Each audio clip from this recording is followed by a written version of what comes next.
Saya ingin memberikan gambaran singkat karena mungkin tidak semua mendengar putusan. Apa gambaran singkat, karena selama ini kita kasih wawancara, apa gambaran singkat sebenarnya putusan daripada Mahkamah Konstitusi ini? Tadi Pak Yudi sudah katakan putusan ini ada dissenting. 5 yang menyatakan bulat untuk menyatakan menerima dan menolak permohonan dari 0103, tapi ada 3 orang yang melakukan dissenting, di mana 2 hakim konstitusi menyatakan diinginkannya dilakukannya PSU di beberapa daerah tertentu terhadap hal ini. Nah, selama ini kita jelaskan kepada masyarakat bahwa sebenarnya ini kita mengatakan Mahkamah Konstitusi tidak berwenang dengan alasan ada undang-undang pemilu yang mengatur bahwa sebenarnya pelanggaran administratif itu hanya menjadi kewenangan daripada Bawaslu. Hari ini kita lihat ada putusan yang menjadi perhatian kita. Ternyata Mahkamah Konstitusi menyatakan dirinya berwenang. Alasannya dia berwenang adalah dia mengatakan bahwa mereka ingin menjaga, mengawasi. Siapa tahu kalau Bawaslu tidak melaksanakan tugasnya secara optimal, maka mereka akan memeriksa. Itu alasan utamanya dari Mahkamah Konstitusi. Jadi dengan demikian dia mengatakan kami berwenang untuk menangani perkara ini.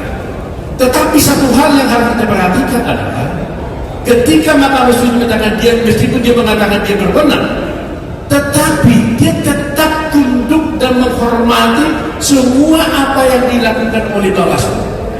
Sehingga di dalam pertimbangannya Hakim Mahkamah Konstitusi mengatakan karena pegaduan-pegaduan ini telah diajukan ke Bawaslu dan Bawaslu telah menindaklanjuti pengaduan-pengaduan atau dugaan pelanggaran-pelanggaran yang diajukan 0103 ini ke Bawaslu, dan Bawaslu sudah menindaklanjutinya, maka Mahkamah Konstitusi menyatakan tidak terbukti lagi ada pelanggaran terhadap dugaan-dugaan kecurangan yang dituduhkan oleh 01 dan 3, tapi tidak dilaporkan atau tidak diajukan ke Bawaslu. Mahkamah Konstitusi memberikan pendapat bahwa mereka telah melepaskan haknya untuk melaporkan itu karena mereka tidak melaporkan. Jadi haknya untuk mengadu telah dianggap lepas, sehingga tidak lagi pantas dan patut diadili di Mahkamah Konstitusi.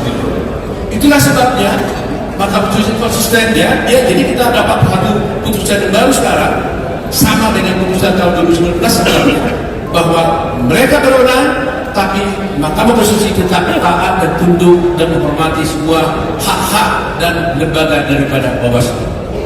Ketiga, kita selama ini mempersoalkan tentang amicus curiae.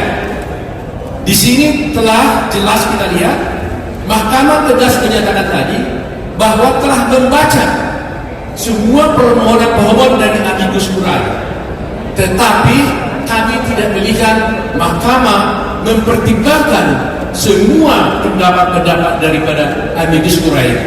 Jadi seperti yang kita sampaikan sebelumnya itu sebenarnya kebenaran Mahkamah Konstitusi. Tapi tegas dari mengatakan Mahkamah telah membaca, tapi sama sekali tidak dipertimbangkan satupun permohonan dari amicus curiae itu tidak dipertimbangkan oleh amicus curiae.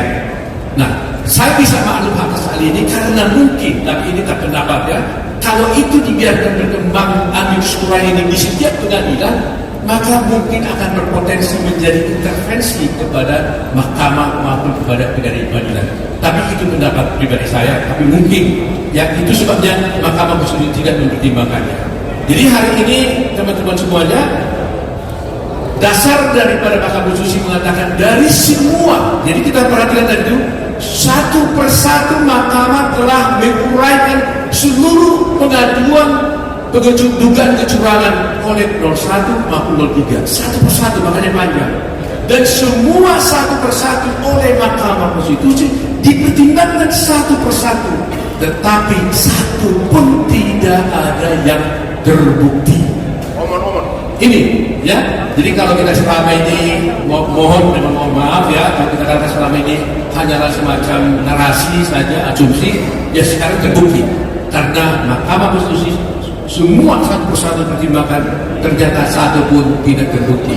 Akan dasar itulah, meskipun Mahkamah Konstitusi berwenang, tetapi mereka memeriksa tidak terbukti satu pun dalil yang juga 01 dan 03. Akhirnya Mahkamah Konstitusi menolak seluruh gugatan pemohon dari 01 maupun dari 03, sehingga Prabowo Subianto resmi menjadi Presiden Indonesia. Demikian juga Gibran Raka Buming Raka resmi menjadi Wakil Presiden Indonesia, dan kita hormati ini, dan tidak ada lagi upaya hukum apapun terhadap putusan ini. Dan inilah yang terakhir dari semua proses pemilu, dan kita tinggal menunggu penetapan pelantikan presiden di bulan Oktober nanti. Demikian pernyataan kami, mungkin disampaikan oleh Pak Homan. Salam dan terima kasih juga kepada semua tim advokat yang ada di sini, Pak Yusril, Pak Ampak, 5 orang ini terima kasih atas semua jerih payahnya. Ya, mohon maaf kalau ada hal-hal yang kurang bagus, tapi selama ini kita kompak selalu, nggak ada masalah. Terima kasih.